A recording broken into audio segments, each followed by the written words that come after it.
तरुण मावळ्यांना कळू द्या ना, बुधभूषणचं पारायण करा.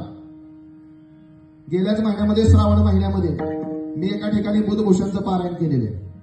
का आपण करू नये? श्रीमान योगी पुस्तक वाचा, करा पारायण. तुम्हाला पारायण करायला जमत नाही ना, ज्ञानेश्वरी वाचायला काहींना जमत नाही तरुण मावळ्यांना, शिवाजी महाराजांच्या ग्रंथांचं पारायण करा, बुधभूषणचं पारायण करा. कळू द्या सर्वांना आपल्या राजाचं चरित्र. शंभू राजांनी काय लिहिलेलंय. अरे राजानं नुसत्या 125 लढाया नाहीत केलेल्या, त्यानं लिखाण देखील करून ठेवलेलं आहे. भेद नायिका, नकशिका, 7 शतक हे सगळे ग्रंथ शंभूराजांनी लिहिलेले आहेत. 16 भाषा अवगत असणारा राजा, एकमेव इंग्रजांशी इंग्रजीत भाषेमधून बोलणारा राजा आज या मातीमध्ये जन्माला आलेला आहे.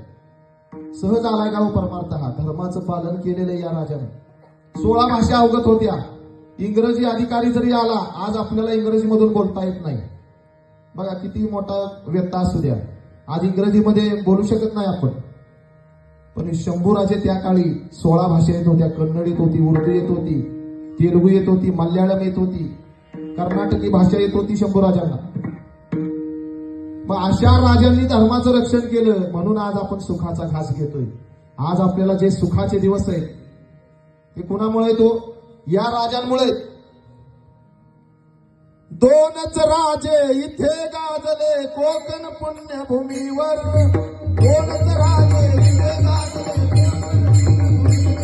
त्या रायगडावर, एक पुरंदरावर, एक त्या रायगडावर.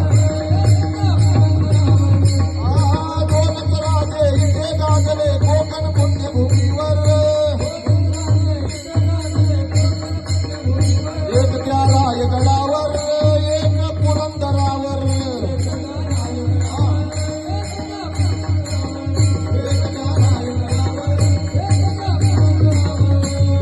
शिवरायांनी रयतेचा तो न्याय निवाडा केला, तोच निवाडा शंभूराजाच्या लेखणीमध्ये आला. असे नरमणी वीर शोभले दोन्ही वीर बहादर,